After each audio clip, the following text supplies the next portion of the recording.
Ladies and gentlemen, children of all ages, welcome to Tuesday, August 8th. And we're getting closer to episode 250. We're not there yet, but we are honored to have you guys here. Maniacs Podcast, Taskmaster 4450 is in the building, as well as yours truly, John Go, the bongo plays in the Congo with Wongo. I don't know. That didn't rhyme at all, or it did rhyme, but it made It no rhyme, sense. but I don't know what a wongo is. But Yeah, Wongo is just going to be the name of a gorilla. I don't watch much National Geographic, so Yeah, yeah. I didn't see any wongos on Naked and Afraid. By the Mongo. way, that's false advertising. There's a Right, lot of Afraid, but there's not a lot of Naked in that. I was rather upset, but anyway. right. Yes, perfect, beautiful. We're here, man. How was your weekend, dude? You have a good weekend?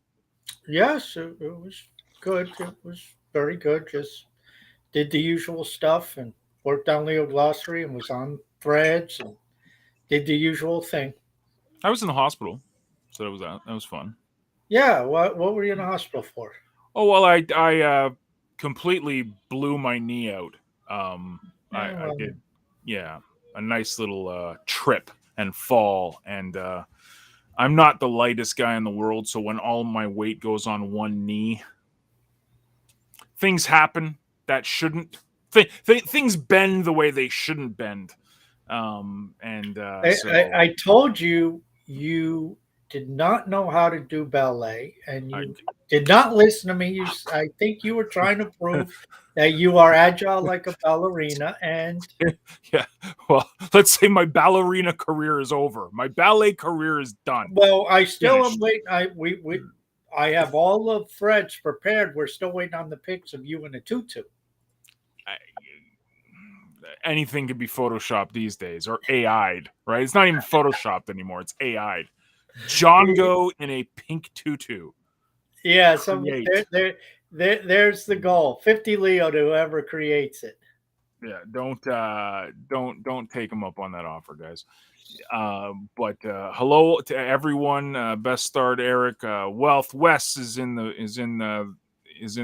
chat as well. So good to see He everybody. stays up to an ungodly hour to watch us. I'm impressed. That's I Over in don't know if that's Nigeria, and it's like see 1 a.m. but there or something. I know, but I don't know if that deserves praise or like, dude, like Yeah, get seek some some help. help. Yeah, right. Yeah, yeah. Get some Because professional attention. yeah, if you're looking for earth-shattering information from these two, I mean, it's just I'm glad I got an extra day off, and thankfully it wasn't even planned, but I needed it for my recuperation. I'm actually going into the yard tonight after the show, so I got to spend a long weekend here in Canada with the family, which was good. And I'm other than my knee, I feel very refreshed and ready to tackle the week. So and is the wife ready to get rid of you yet? pretty After what? much, yeah, 4 days, yeah. yeah, yeah. That's how it She, she goes. it started like, when I first got home, it was like, oh, you okay, let me, you need anything, and at the end of it, it's like just rolling her eyes. Like every time Yeah. I grimace, she's like, oh my gosh, you're such a baby. Yeah, anyways, but good stuff, man. Lots to talk about. My favorite topic, I'm sure, will come up in the threadcast, but you want to fire it up? Shall we Yeah. dive in? Yep. Let's check out the questions from the people. The Threadcast is up on Leo Threads for everyone.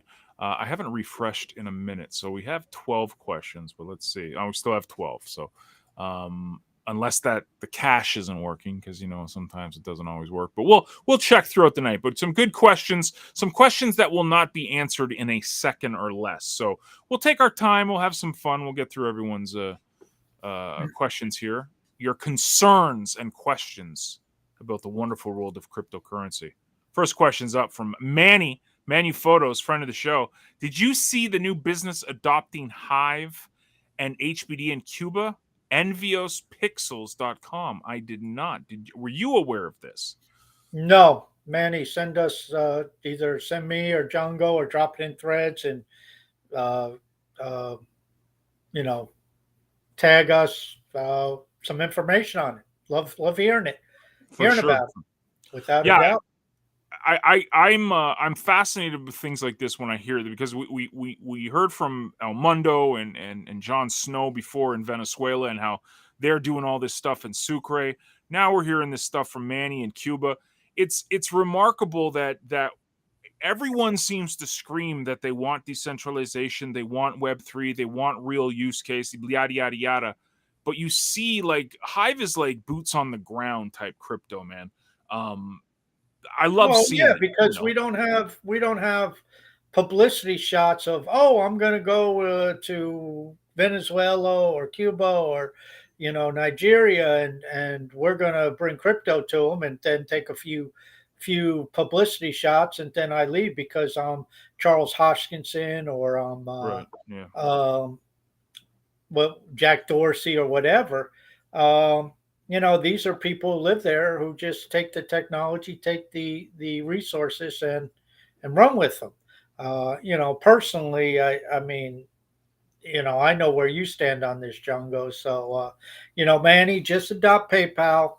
The Yes. PayPal token is going to be out, and that'll cure all your problems. And if you have any questions of how to do anything with PayPal, ask John. He's an expert at it. He'll tell you how to get banned for no reason. Yes. That actually does come up in someone's question tonight. Oh, So yeah, okay. I we didn't will read the question, so I we don't will dive into that. know. We'll have some fun.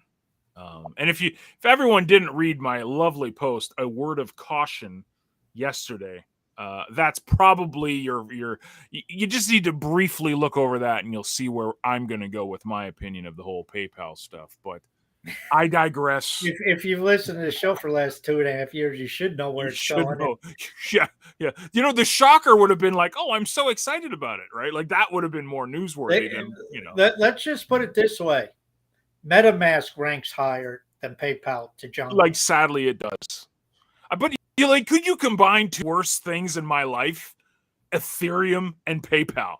Like, it's Well, just I never. Is that what they're running on? yeah, I never found out where they're going. yeah, they are. Yeah, they're running on Oh. Ethereum. Yeah. Well, the banker's chain. Anyways, more on that later. Happy 411 says, "What impact has Hive? What impact has Leo Finance? What has it done for the movement here on the Hive blockchain?" I mean, at this point, look at where we're at. The number of users and the price of Hive hasn't done much. I mean, nothing's done much. Right. At this point, but those of us who believe in what Leo's doing understand there's a business plan that's being implemented, there's a development plan that's being implemented. So there's reason for optimism, in our opinion. Um, and it's something that you don't see, in my view, in many other projects. Where's the business plan? Where are the entrepreneurs? Where are the people who you could sit there and say, in 2 years, 3 years, 5 years, this project will be a lot different and a lot more advanced? How many projects on Hive can you say that about? You can Right. obviously say it about Splinterlands, but in terms of front ends, I don't see much. In terms of, Ecency seems to be going in that direction. And I'm only mentioning the stuff I know. Obviously, we've had CyberX on and excited about that with Bob the Builder. Leica 2 has some plans. So there's a lot of things with plans, but what's happening?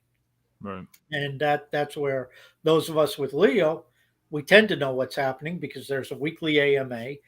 Cal, couple times a week, writes an article. Most of them are about Leo. Sometimes he writes about other stuff, but at least once or twice a week, there's also a Leo, out of the Leo finance account, a post telling you what's going on. So there's a lot of stuff that is taking place, and a lot of ways to find out what's going on. Mm. Yeah. I mean, overall, this is, and we've spoken about this over the 2.5 years of doing the show, but it's the mindset that people, like, not people should have, because I can't tell you what kind of mindset to have. It's the mindset guys like Task have, guys like I have, guys like Cal have.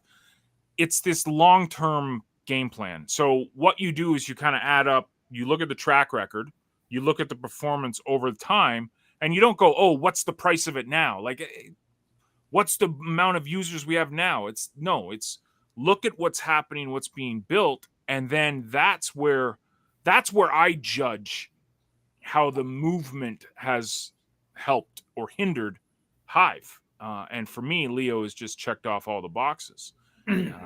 So, which brings us to the next question he brought up: why do people criticize Leo Finance onboarding proposal on the Hive blockchain? Why do they criticize it? That was actually brought up in the AMA today, and it's I just think there's a group of people that are very happy with the way it is, and that's it. And they don't like the boat being rocked, and they like Hive where it is, because if Hive gets too big, they won't have the same influence they have. They like it right in this warm, comfy middle where everything is just it is what it is. This is what it is. They make a killing from it. They're totally happy with it. Anything that might disrupt that pecking order, they're not saying they're hating on it, but they just don't support it. And I don't know. I mean, personally, I think a win with Leo is a win for Hive, and everyone that holds Hive and everyone that's in power and the witnesses would benefit greatly from more people coming to Hive. So I don't know. It's just different strokes. This is the thing, man. It's decentralized, right? And with decentralization, you get the good and the bad and the ugly of humanity. You get it all, and you got to accept it, because that's what true decentralization is. Like, as much as we hate downvotes and I think it's ridiculous, they're there. That's part of decentralization. If people want it out, we got to either get the stake to vote it out for a hard fork or something, or create a layer 2, so why do people criticize? It's because it's people. People are people. That's what I think, but I digress. Yeah, I mean, I have no idea what the reason is. It sounds that's the most plausible to me. People don't want change. Yep. It's wish there was more to it, but I think it comes down to that. People just don't want change because change is uncomfortable. People go against change as much as they can because things are comfortable the way they are for certain people. So there you go. And Manny asked again, what do you think about the DNS project? Do you know what this is? Yeah, that's what Starkers and They Call Me Dan put together, and they hired editors, and they're basically to upgrade some of the content on Hive, and where episodes of shows and things of that nature can be edited, and they create a jingle, and they do some stuff to have more of a polished have some more polished content. And Cryptoholics is on it. I sent a couple videos that in fact I think one was already edited. And these are things to share and put out that are done by professional editors and that type of thing. Dude, where's the information? Is it 3Speak did it, or did they talk about it, or was Speak Network account? They've talked about it on CTT for forever, and yeah, but they do their CTTs on Saturday, and I'm never around on Saturdays. And they, it's there was I think there's a DNS account or something.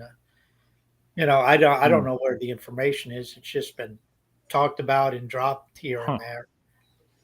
Well, I have to check in on it because he asked, when will I join in? I was completely ignorant to it until Tass just laid it out. So I'll have to look into it. I will be looking for information about it going forward. It's very fascinating. It's a very cool idea. Lucille wants to know, did she miss it? Nope, you didn't. It's on right now.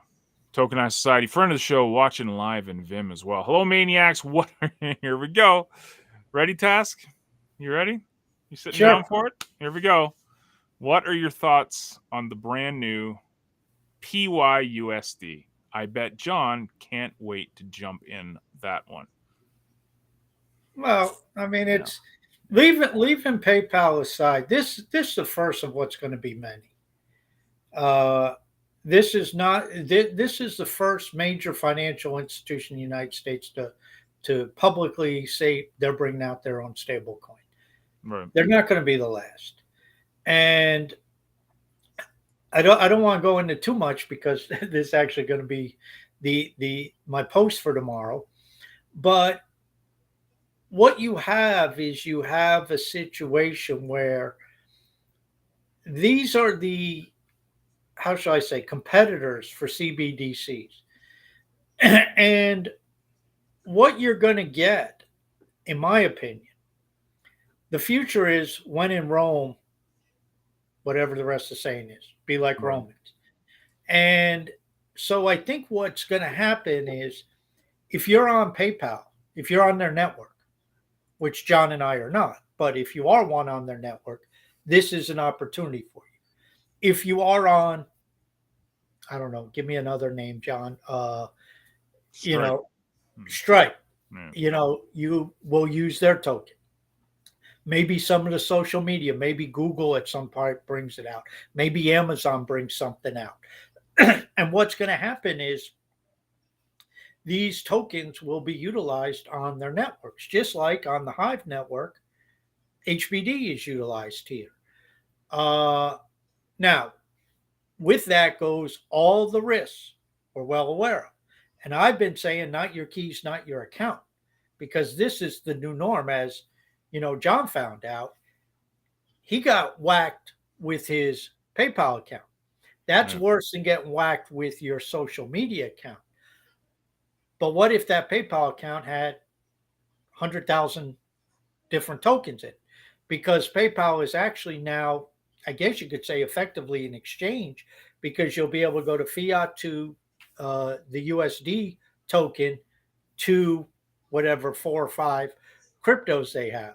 Right. So this is, and my question is Gensler going to go after PayPal? That'll be fun. Going after every other exchange. Yeah. But at the end of the day, you know, is this going to be something that takes over the world? No, I don't believe it will. Because again, what is the reach of your network? And the interesting thing about PayPal is I think their moat is starting to diminish. PayPal's advantage was that it became the de facto, at least in the West, online payment process, purely online payment processor. It never existed in the physical world. It was not a bank. It was not a financial institution. It was developed for the internet. Well, guess what we have now? We have something else that was developed for the internet. It's called cryptocurrency. Exactly. And there's digital wallets, which that's what PayPal had, was a digital wallet system that everybody could utilize. Well, every blockchain has a wallet system tied to it in some way, shape, or form. And this allows for the sending, the receiving, and storing of money, just like PayPal does. So what is the incentive to use PayPal? And what goes above and beyond it? Because people can flip that and say, well, what's the incentive to use Hive? And my response to that is, well, it's more than just a payment processor. In fact, people talked about payments, and I'm like, that's just the tip of the iceberg from the financial side of things, not even dealing with the social media side of things, not even dealing with the gaming side of things, not even dealing with any of that. So at the end of the day, what does PayPal truly offer is historically or traditionally, it's been integration into websites. And it's been, you know, probably pretty easy integration into websites. Well, that's a Web 2 platform. What happens with Web 3? And this is where things get all convoluted. And I'm of the opinion, and I've focused this primarily on Elon Musk and Twitter. I believe Elon Musk will clean up in the Web 2 world, but it's impossible for Elon Musk to transition over to Web 3. It's against his business model.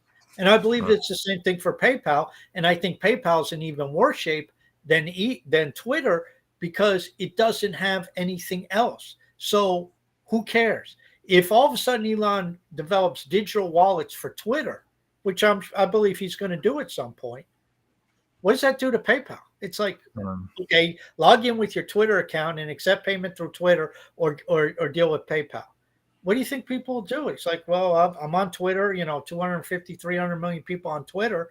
And yeah, I know PayPal has about 400 million users, but I bet most of them are on Twitter or yeah. X, excuse me. It's not Twitter anymore, it's X. So I think this is really where you have a total. The next year and a half is going to be very interesting because Web 2 is going to be cannibalizing itself. I mean, Facebook created threads and threw them on there. Now, evidently, I read TikTok's putting a Twitter type thing on their app. I mean, it's going to be these moats of these social media platforms is going away. Yeah. Well, both for the online payment system is dying, in my opinion, too. And there's hundreds of cryptocurrencies you could use to do the same thing as PayPal. Yeah. Yeah.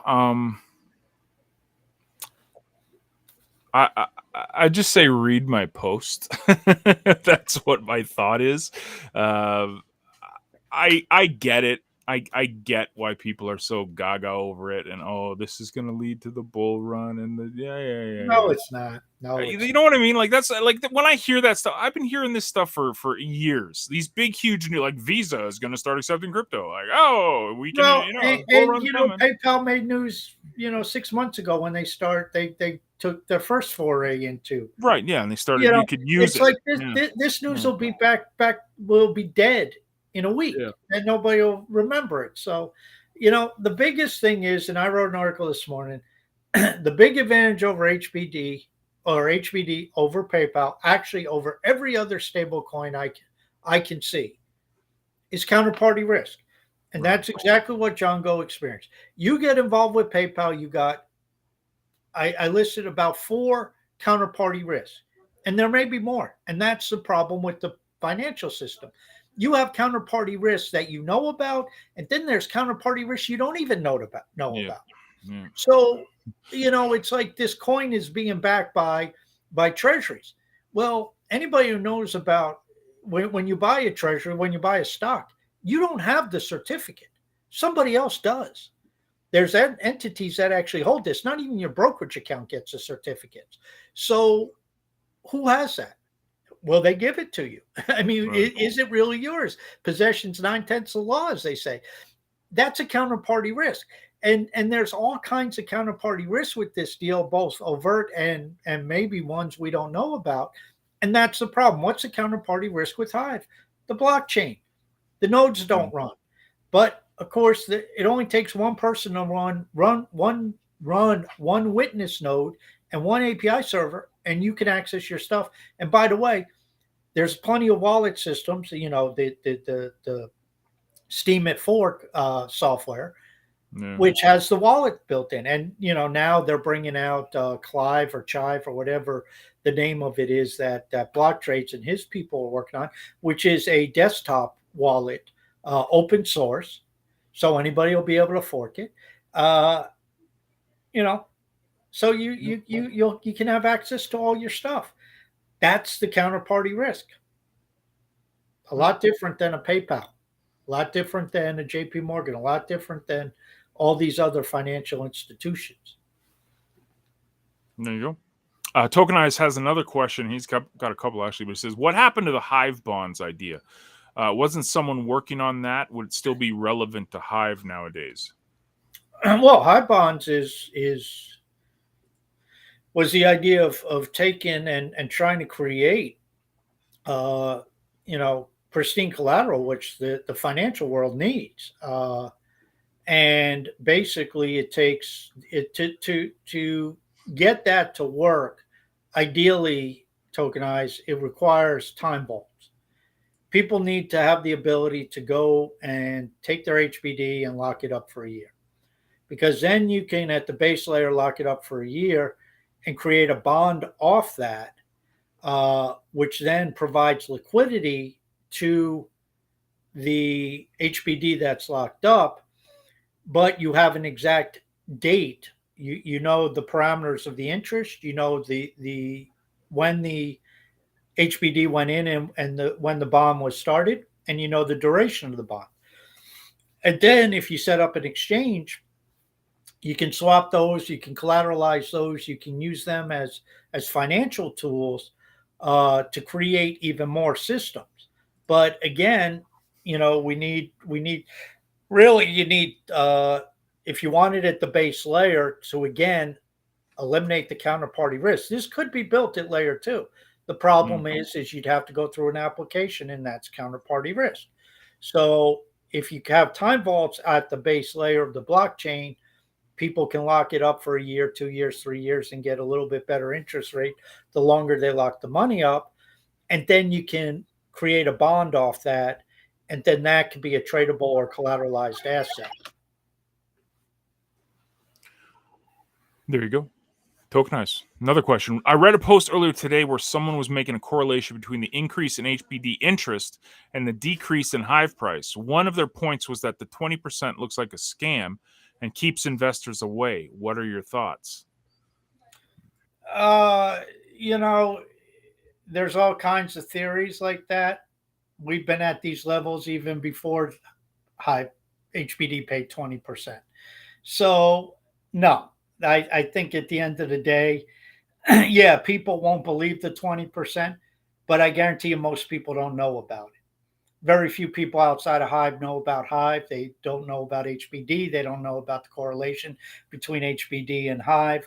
So I think at the end of the day, when people are saying that, you're presuming that anybody really knows or gives a shit about Hive, and very few people outside of the ecosystem are aware of any of this. So I don't buy it. I mean, we're at low levels, but we're not at the lowest levels we've seen. We've seen much lower levels. So how come Hive was, under 20 cents when we didn't even have HBD savings? What was the answer there? So no, I don't buy that for a second. Sorry, I got a child crying in the background, so I'm trying to mute myself while this is the benefits of doing the shows at home compared to on the road is you get the fam, right? So anyways, John Tim says, how long do you think before cars start getting individual AI personalities customized to their owner? People talking to their cars for companionship will be pretty funny. I'm just saying, give me Kit, man. I need Knight Rider in my life. What about you? You remember Rocky 3 when he bought him the robot, and the robot started out with that real robotic voice, and then a couple scenes later the robot comes and talks to Paulie, and he reprogrammed it in a sexy woman voice, and oh Paulie, you're so strong. Yeah, I don't know about that one, John. It'll happen. I mean, it's anything they can do with Alexa and some of these other things, they'll be able to do with the cars. I mean, their own personalities. Uh, I did a video earlier this week that talked about AI and basically the gross over exaggeration of the fears, and the idea that this is just somehow going to become sentient. And I know I'm going off on a bit of a tangent here, but I don't buy into the theory that one day all this AI is going to wake up. I have yet to see a piece of software that's self-aware and knows it's housed in a computer or on the cloud or anything. So you know I think a lot of this stuff about Skynet and all this other stuff's overblown.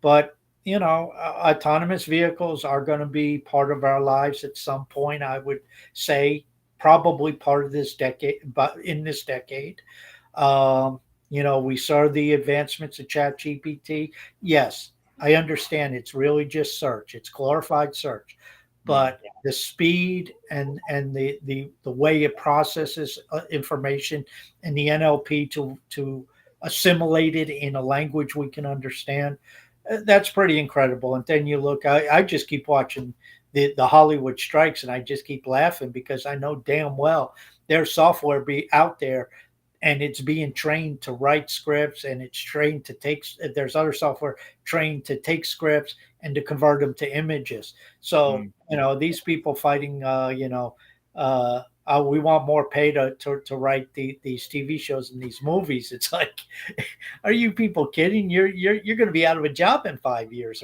or 7 years or something, and that's all happening. I mean, it's yeah. in different phases, but that stuff's going to happen. Mm, yeah. I want Kit, man. That's all I want. I want Kit. Definitely. Yeah, but do you want Kid in a Hyundai Elantra?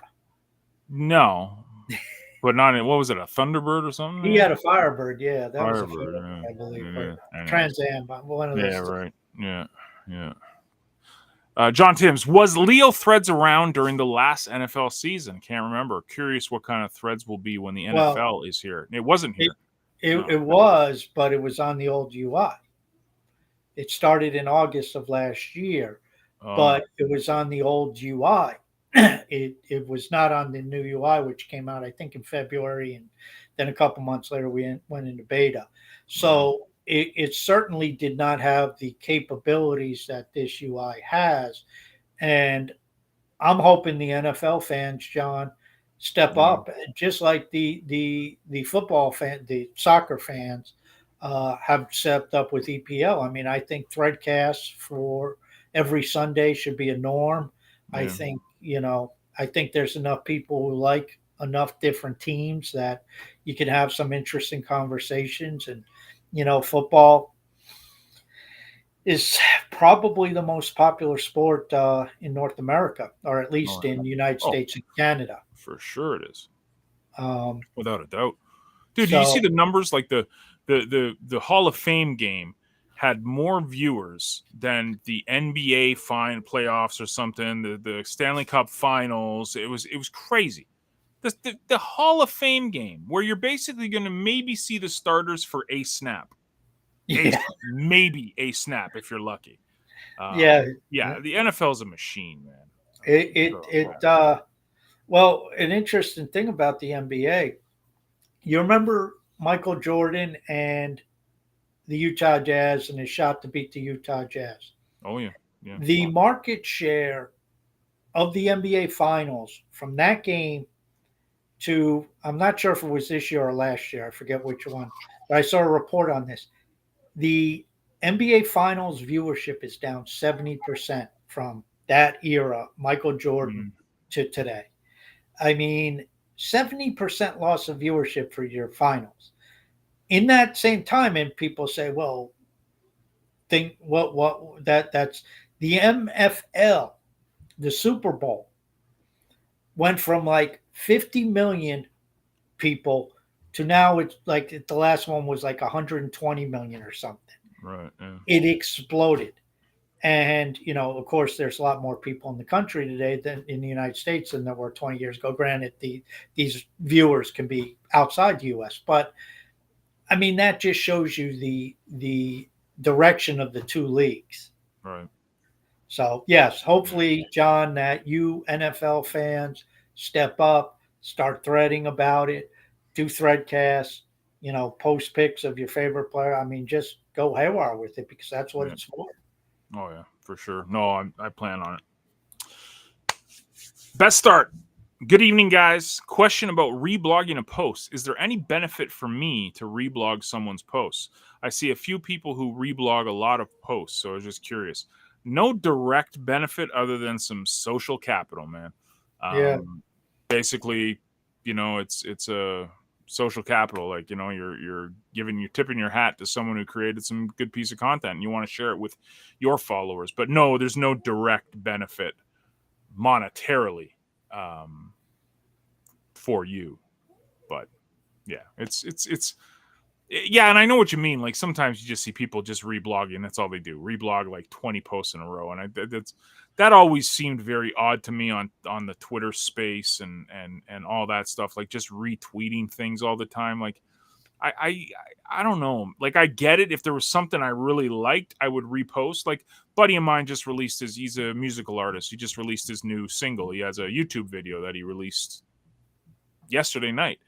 So he's in my social network on Facebook because everyone that I grew up with is of that age denomination.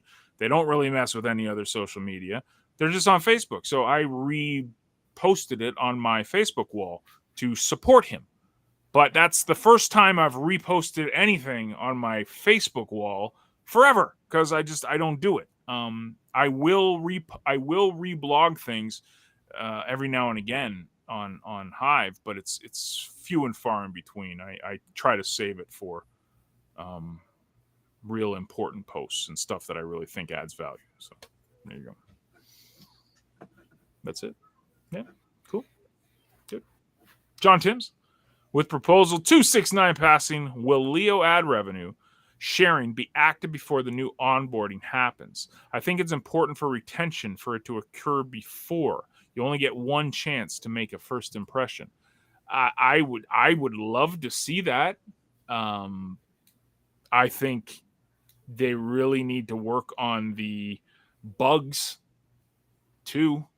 So when they do start pulling in people, there's not so many issues. But again, it's, small development team. So yeah, yeah. What do you think? I have no idea of time frames. I mean, I know the next thing up is Leo Infra, and that opens up a lot of stuff. So they're working day and night to get that upgraded, and hopefully we'll see that soon. Mm-hmm. Yeah, but no direct timeline. I think it'd be a good idea to have all the ducks in the row before the onboarding, because you're right. You only get one chance to make a first impression. So, and you want it to be, especially with all the time that's been developing and getting tested and people using it, you'd like to get as much of it ironed out as possible. So there you go. Jay Fang wants to know. He wants to know about the PayPal stablecoin. What's your view on it, Task? Or you just went over it, and hopefully Jay Yeah, Fang. it's an asset-backed stable coin. It's going to be wildly successful in their system, Yeah. But outside their system, I don't see anybody really utilizing it. It's not going to affect USDC or Tether or any of that stuff, in my opinion.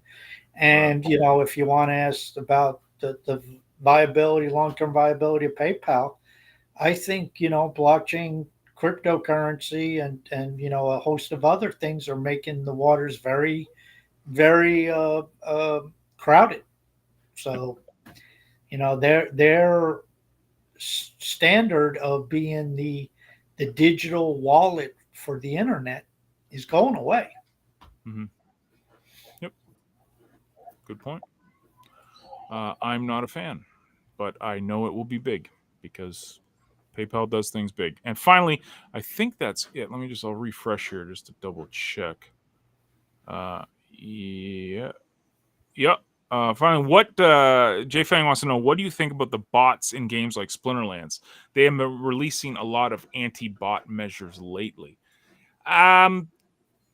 Apparently lots of things that, again, I don't spend any time looking at Splinterlands these days, but I follow guys like Bitcoin Flood who's invested in Splinterlands and one of the OGs of the game, and he seems very excited about all the changes they're making.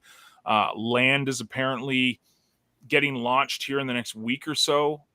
So all of the signs are pointing that it's going to rebound and everything is good. I think bots were like a necessary evil, because if you're sitting there waiting to battle someone and there's only 100 people online, you're going to end up battling the same person over and over and over again. So especially with the way the gameplay, again, you got to remember, I haven't logged into that game in 6 months, so I don't even know if the gameplay completely different. I have no idea. But from all accounts, what I'm reading, everyone seems pretty excited about the changes. Everyone seems to be happy with Land being launched. So, a lot of people were saying they wanted anti-bot measures, and I guess Splinterlands listened to the community and did it. But I really don't know what that does to the gameplay, because I don't have any experience in the gameplay right now these days, and probably won't. But people that are in the game seem pretty excited about it. So there you go. Task needs to definitely get into it now, because he's a pro at the game. Yeah. I mean, I don't know much about gaming, but I agree with you. I think it makes sense that as much as people complain about bots, I think they complain a lot more if they have to sit there for 10 minutes to get a game, because they log in and there's nobody there. Or you just keep getting your ass kicked by the same person because they're the only ones online. So I don't know. I don't know how you work. It goes back to these questions about AI and generative AI, and how is Hive going to handle it? How are these games handle it? At the end of the day, does it matter if you have one bot fighting another bot or playing against each other and their bots? I don't know. I mean, there's obviously ways you can do little things to make sure somebody's human.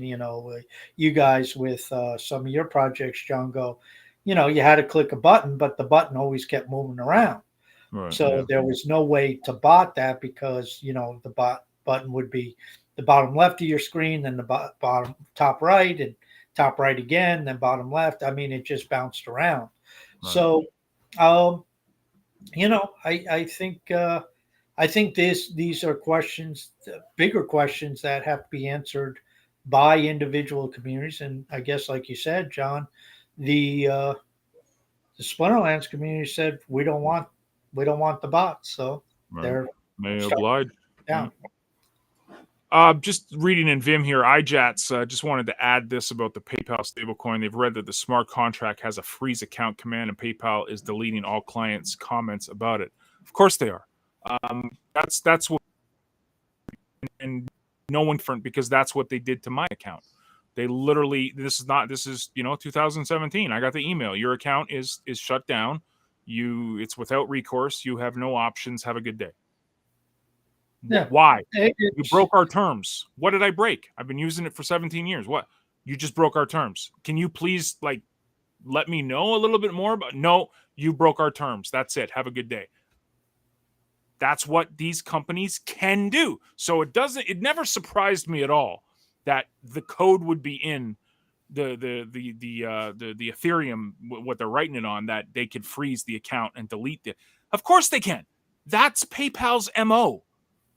That should not surprise anyone. And I know it's a small percentage, but small percentage of 400 million accounts is still about 40,000 people to probably over 100,000 people who have had their account completely wiped out with no explanation.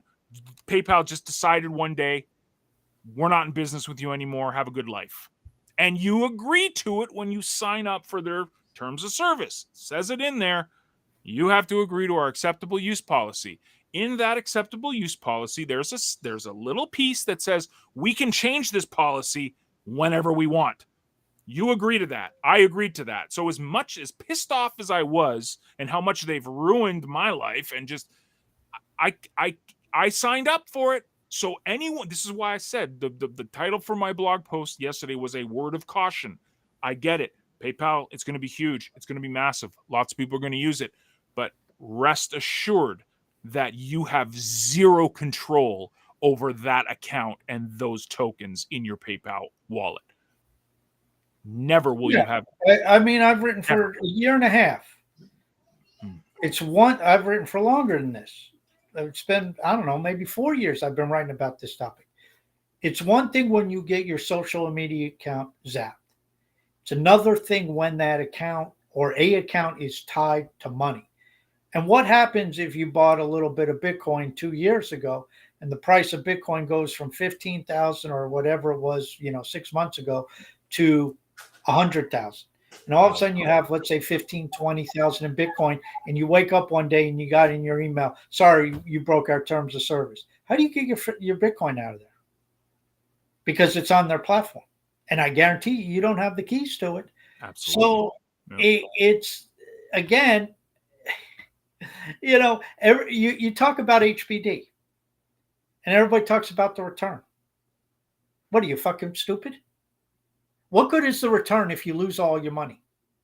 If you lose everything? Well, what are Lehman Brothers? What is Mt. Gox? What is FTX? What is MF Global? What is Bear Stearns? What do these all have in common?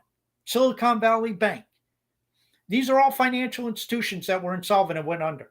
Now, there were some protections in place from the governments and stuff like that in Silicon Valley Bank. They decided to backstop above 250K. But you know what? Every company that had its payroll account with Silicon Valley Bank, by law, could have lost all money above 250,000 because that's all that was insured. And so now you're getting involved with PayPal. And it's like, not your keys, not your crypto, not your keys, not your account, whatever's in the account, social media history, financial transactions, NFTs, cryptocurrency, tokens, coins, it doesn't matter. It's not yours. And guess what? If Elon Musk gets into this arena, which he's going to, he may not get into crypto, but he's going to get into finance. It's the same thing there. They can whack your account at any moment. And you know what? It will come a day where people will complain enough where all of a sudden PayPal will get their balls in the ringer. But that's not going to help the first, what'd you say, John, 40,000 people? Oh, probably more. And lose their money or have it tied up and they can't get it back. And, at some point then there'll be some legislation say, okay, well, you got to do this, you got to do that. The one difference is PayPal is under, well, I don't know if PayPal, I guess PayPal would have to be, but I know Paxos is. They're under the New York banking laws, so FINRA, whatever it's called. So, there are some protections there, but again, why even deal with that stuff? It's just, it's bad enough that Circle can fuck with your USDC. You just go to PayPal with this PYUSD, you're just diving right into their ecosystem. You're diving right into for it, man. Yeah, you're just asking for it. Yeah. And you can be above the board, man. What? You can totally play by the rules. And just one day, one of those guys, their protection agents or maybe their AI doesn't like what you did one day. Yeah, it's like these assholes on YouTube. Oh, YouTube, they take to Twitter, they take that. YouTube just closed my account. Yeah. What am I going to do now? And then, I got my account back. Great. Bye. I know. It's beating a dead horse, man. It's but it's like, and I've grown to appreciate what, like they call me Dan's been beaten about for years, and it's coming true. And you get the PayPals, you get the companies like that involved in this stuff. It's not crypto, man. It is not. It is centralized, traditional finance. It's not traditional finance coming to meet crypto. It's taking crypto to meet traditional finance. And you're a lunatic in this day and age if you trust those entities. Or lunatic. Words of caution. Guys, fantastic show. I'm pretty sure I'll be on the road for the next one, so this was a nice change of pace, and you don't have the now you have the backdrop of my whiteboard with the message, the message that should be pounding in your head by now. We have a strategic plan. It's called Doing Things. That's Task. I'm John Go. Thank you guys for hanging out with us. Thank you for all the questions on Leo Threads. We will see you on Thursday. Toodles. Ciao.